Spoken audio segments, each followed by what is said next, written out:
Good morning વિદ્યાર્થી મિત્રો. આજે આપણે ધોરણ 3 વિષય હિન્દી એમાં પાઠ 4 પ્રાણી એમાં આગળ અભ્યાસ કરીએ. તો અહીંયા તમને કેટલાક પ્રાણીઓના ચિત્રો આપેલા છે, એને આપણે હિન્દી અને ગુજરાતીમાં સમજી અને લખવાનું છે. અમુક પ્રાણીઓના હિન્દી અને ગુજરાતીમાં નામ સરખા જ થાય છે. જેમ કે અહીંયા તમારે આપેલું છે હાથી, તો આપણે હાથીને પહેલાં અહીંયા સૂચના લખું છું, ચિત્ર જુઓ, વાંચો અને હિન્દીમાં નામ લખો. ચિત્ર જુઓ, વાંચો અને હિન્દીમાં નામ લખો.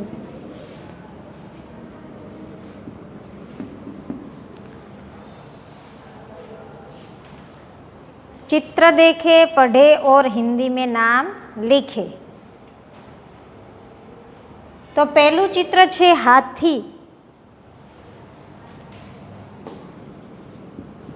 हाथी एने આપણે ગુજરાતીમાં હાથી કહીએ છીએ, એ હિન્દીમાં પણ એને હાથી જ કહેવાય. શું કહીએ છીએ?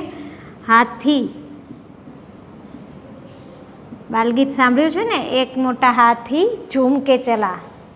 મોબાઈલમાં જોતા જશો, ઘણા બધા એવા ગીતો આવે છે. ગુજરાતીમાં શું કહીએ છીએ? હાથીભાઈ તો જાડા, લાગે મોટા પાડા. બીજું છે હરણ.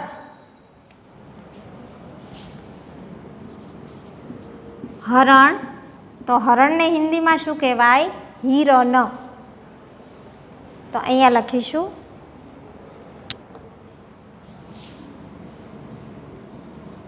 હિરણ. પછી છે વાઘ.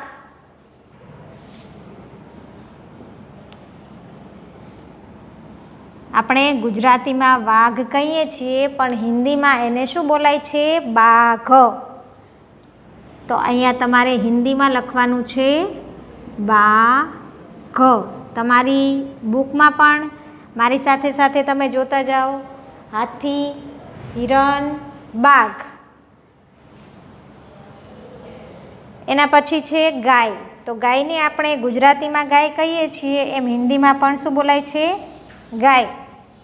પછી એનો બીજી રીતે પણ બોલાય, કોઈ ગૈયા કે કોઈ ગૌ માતા કે, પણ એનો સાચો અર્થ ગાયનો ગાય જ થશે.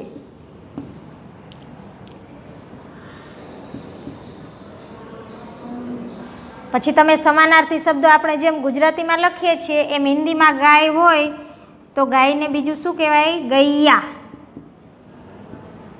આવું પણ કહે છે. પછી ગૌ માતા. તો આ બધા એના સમાનાર્થી શબ્દ છે.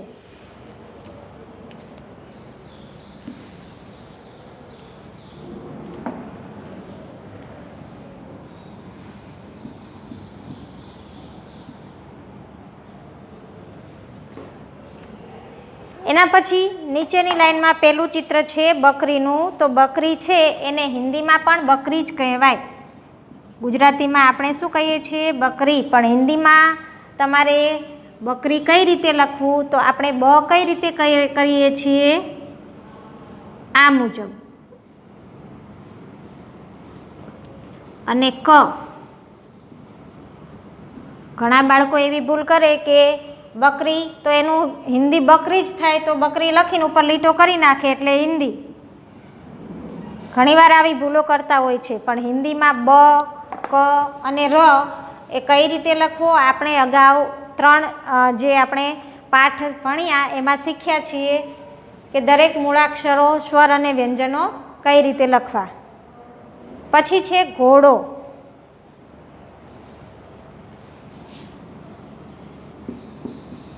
ઘોડો આપણે ગુજરાતીમાં ઘોડો કહીએ છીએ, હિન્દીમાં એને કહેવાય ઘોડા. ગુજરાતીમાં ઘોડા કહીએ તો એ એકથી વધારે થઈ જાય. ઘોડા.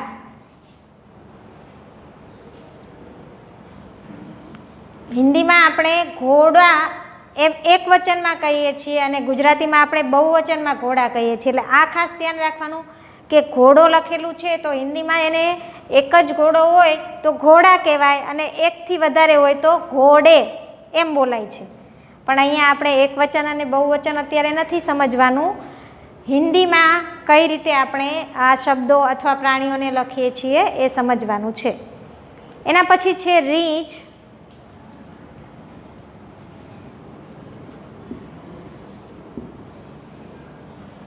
રીંછને ભાલું કહેવાય. શું કહેવાય?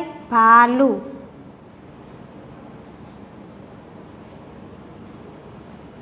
આ રીતે બોલાય છે અને લખાય છે ભાલું. પછી છે વરુ.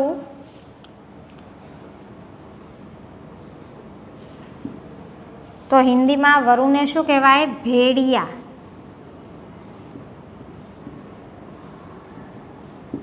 ભેડિયા.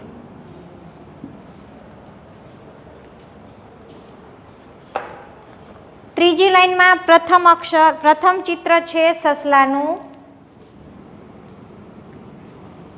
સસલું. જે શબ્દો એટલે કે જે નામ ગુજરાતી અને હિન્દીમાં સરખા છે એ તમારે યાદ રાખવાની જરૂર નથી, પણ જે હિન્દી અને ગુજરાતીમાં નામ અલગ પડે છે એ ખાસ તમારે યાદ રાખવાનું છે કે રીંછને ભાલું કહેવાય, વરુને ભેડિયા કહેવાય, હરણને હિરણ કહેવાય, વાઘને બાઘ કહેવાય. સસલું તો સસલાને શું કહેવાય? ખરગોશ.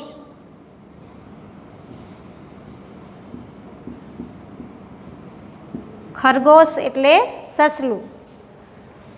વાંદરો તો બધાને આવડે જ છે કે વાંદરાને હિન્દીમાં શું કહેવાય? બંદર. બંદર મામા પહન પજામા દાવત ખાને આઈ. ઢીલા કુર્તા ટોપી જૂતા પહન બહુત ઇતરાઈ.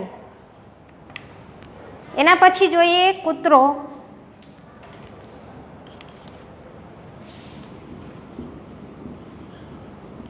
આવા શબ્દો પણ તમે ટીવીમાં મોબાઈલમાં વારંવાર જોવો છો એટલે દરેકના અર્થ આવડે જ છે, પણ તમારે અહીંયા લખવાની ખાસ પ્રેક્ટિસ કરવાની છે કે જેથી ભૂલ પડે નહીં. કુત્તા. હસવું આવશે કુત્તા.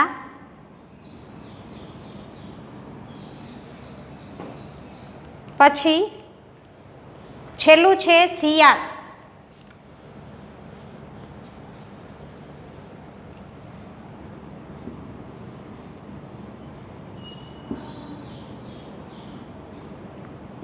શિયાળ તો શિયાળને શું કહેવાય? લોમડી.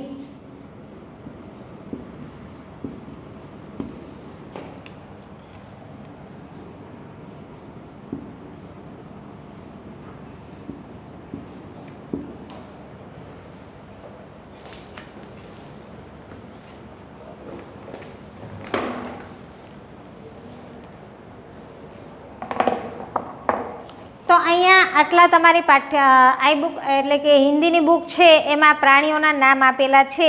એ દરેક પ્રાણીઓનું હિન્દીમાં નામ તમારે લખતા શીખવાનું છે અને બોલતા શીખવાનું છે. ફરી એકવાર જોઈએ. હાથીને હિન્દીમાં હાથી કહેવાય. હરણ તો હિન્દીમાં શું બોલાય? હિરણ. વાઘ એને કહેવાય બાઘ. ગાય, ગાયને ગાય જ કહેવાય. બકરી તો બકરી. ઘોડા હિન્દીમાં શું કહેવાય? ઘોડા.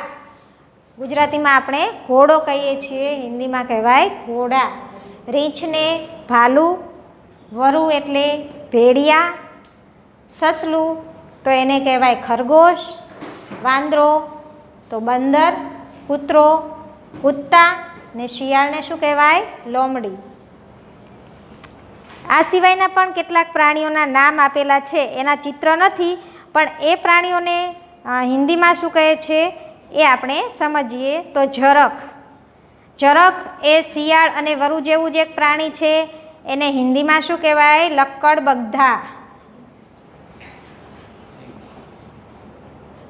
પછી છે લાંબી પૂંછડીવાળો વાંદરો. તો લાંબી પૂંછડીવાળો જે વાંદરો હોય એને લંગૂર કહેવાય. દેડકો તો દેડકાને કહેવાય મેંઢક. પછી છે ઘેટું. તો ઘેટાને કહેવાય ભેડ. જો ઘેટું એટલે ભેડ.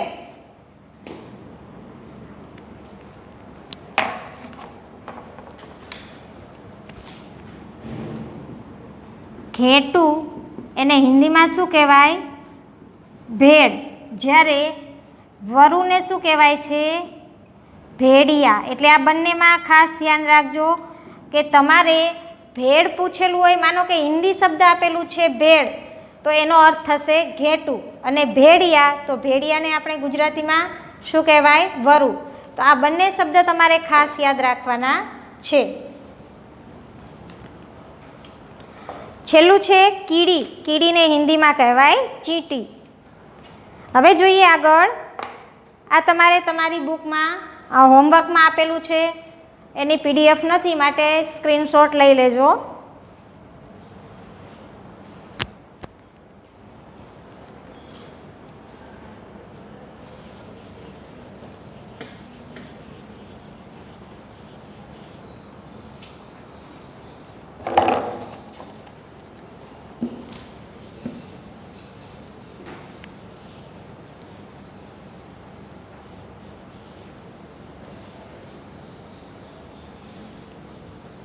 ચાલો એના પછીનું પેજ નંબર 18. કૌંસમાં આપેલા નામમાંથી ચિત્ર પ્રમાણે નામ પસંદ કરીને લખો. આમાં પણ પ્રાણીઓના નામ આપેલા છે, જે આપણે ચિત્ર જોઈ અને એનું હિન્દીમાં નામ લખવાનું છે.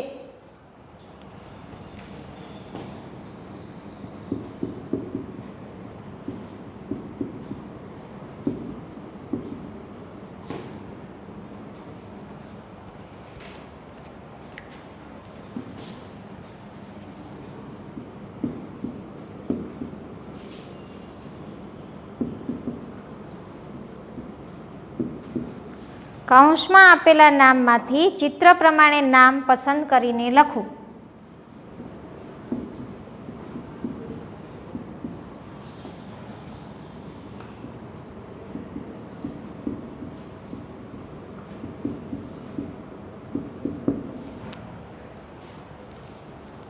હું અહીંયા બોલું છું, ચિત્ર દોરતી નથી, તમે જોતા જાઓ. પહેલું ચિત્ર શેનું છે જુઓ તો? બિલ્લી. તો તમારે એની નીચે, ચિત્રની નીચે ખાલી જગ્યા એટલે કે બોક્સ આપેલું છે, ત્યાં લખવાનું છે બિલ્લી.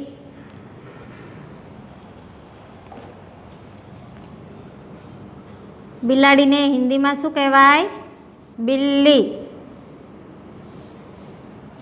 પછીનું ચિત્ર કયું છે? વાઘનું. તો વાઘને આગળ આપણે હમણાં શીખ્યા, વાઘને શું કહેવાય હિન્દીમાં? બાઘ. તો બીજા ચિત્રમાં તમારે લખવાનું છે બાઘ.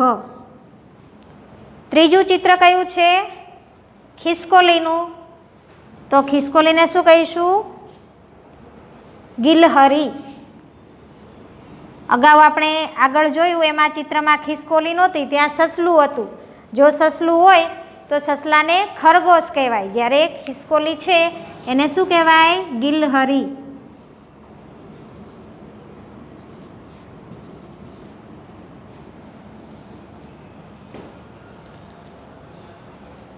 હમણાં છેલ્લે મેં તમને 2 શબ્દોનો અર્થ સમજાવ્યો. એ કયા 2 શબ્દો હતા? ભેડ એટલે ઘેટું અને વરુને શું કહેવાય? ભેડિયા. તો અહીંયા તમારે શેનું ચિત્ર છે? ઘેટાનું. તો એને હિન્દીમાં શું કહીશું? ભેડ. ઉપર કૌંસમાં પણ તમારે નામ આપેલા છે, એમાંથી જોઈ અને જવાબ શોધીને લખવાનું છે.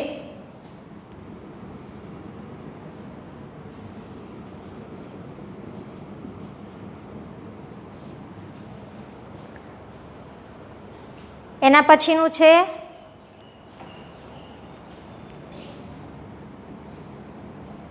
લોમડી.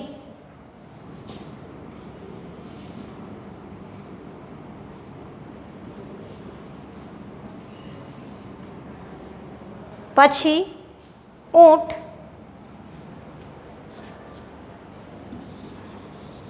લોમડી એટલે શું થાય? શિયાળ.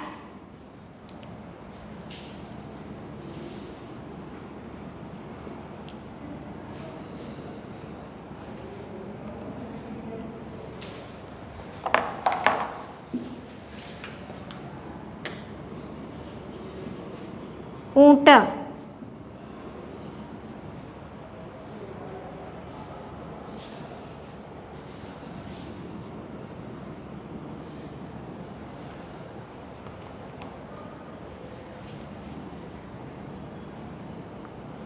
છેલ્લે બે શબ્દો બે આપેલા છે, એમાં પહેલું છે કયું ચિત્ર છે?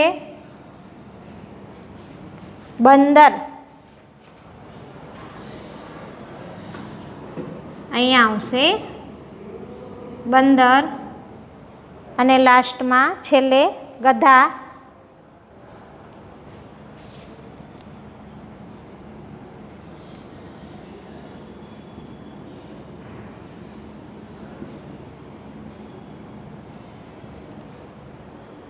તો તમારે તમારી આઈડિયલની બુકમાં, આ હિન્દીની બુક છે ત્યાં આજના હોમવર્કમાં આપેલું છે એ આ પ્રમાણે લખવાનું છે.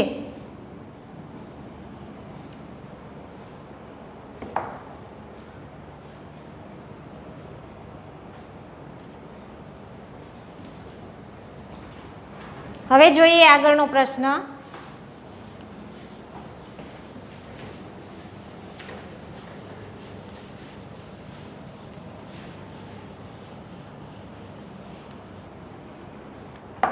ખાલી જગ્યામાં યોગ્ય અક્ષર મૂકી શબ્દ બનાવો. એમાં પણ પ્રાણીઓના નામ આપેલા છે, પણ એ અમુક અક્ષરો ખાલી જગ્યા સ્વરૂપે છે એ આપણે પૂર્ણ કરવાનું છે. ખાલી જગ્યામાં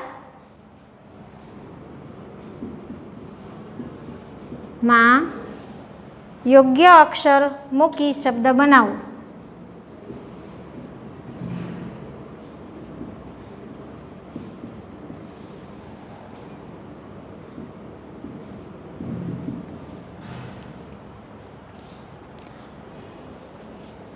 અહીંયા છે ખ,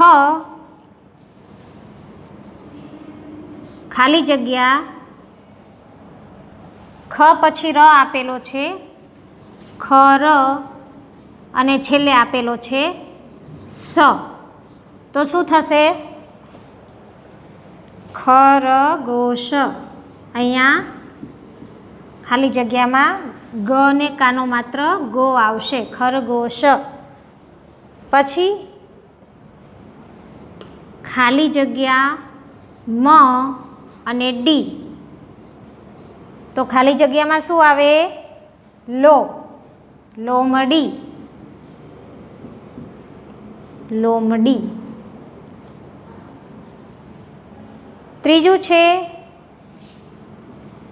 બ અને રી.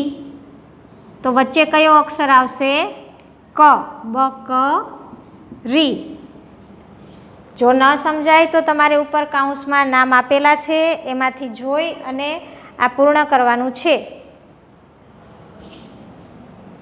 સી ખાલી જગ્યા ર. તો અહીંયા શું આવશે? શિયાળ.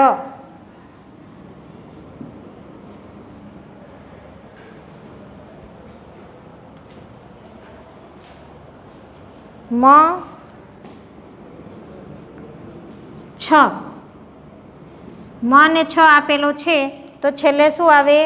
કૌંસમાં જુઓ તો શું આપેલું છે? મ છ લી. પછી છે ચૂ ખાલી જગ્યા. તો અહીંયા આવશે હા, ચૂહા. ખાલી જગ્યા ર ન. તો અહીંયા શું આવે? હી, હિરણ. ભે ખાલી જગ્યા. તો અહીંયા આવશે ડ, ભેડ. ભેડ એટલે ઘેટું અથવા બકરી. તો આ મુજબ તમારે તમારી આઈડિયલની બુકમાં આજના હોમવર્કમાં આ પૂર્ણ કરવાનું છે.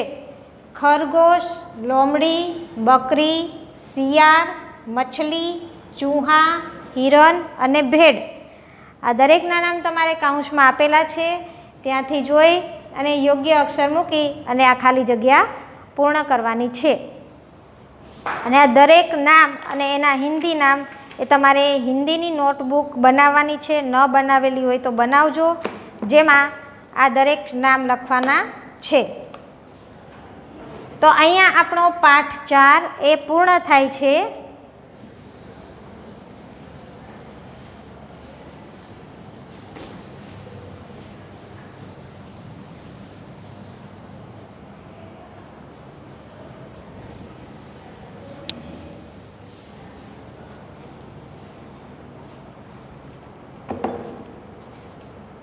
હવે જુઓ, આ પાઠ 4 અહીંયા પૂર્ણ થયો છે કે જેમાં આપણે પ્રાણીઓના નામ શીખ્યા, બરાબર. અને અગાઉ આપણે સ્વર વ્યંજન એ પણ શીખ્યા. એના પછી તમારે હિન્દીમાં અંક આવે છે, એને શું કહેવાય છે? હિન્દી અંકને ગિનતી. આવું પહેલાં બીજા ધોરણમાં શીખી ગયા છો ને?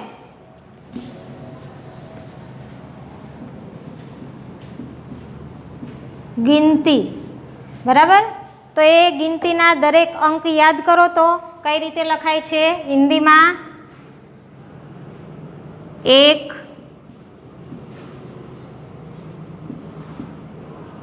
2, 3, 4,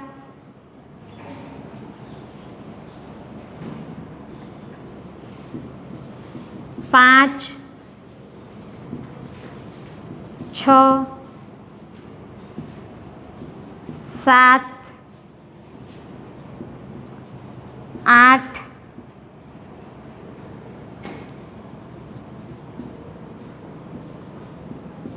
9 અને 10.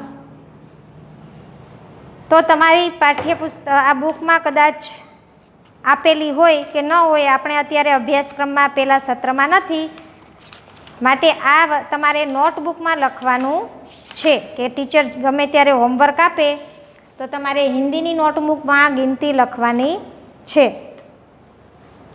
તો આજનો આપણો લેક્ચર આપણે અહીંયા પૂર્ણ કરીએ છીએ. આ દરેક અંકો તમારે તમારી નોટબુકમાં લખવાના છે.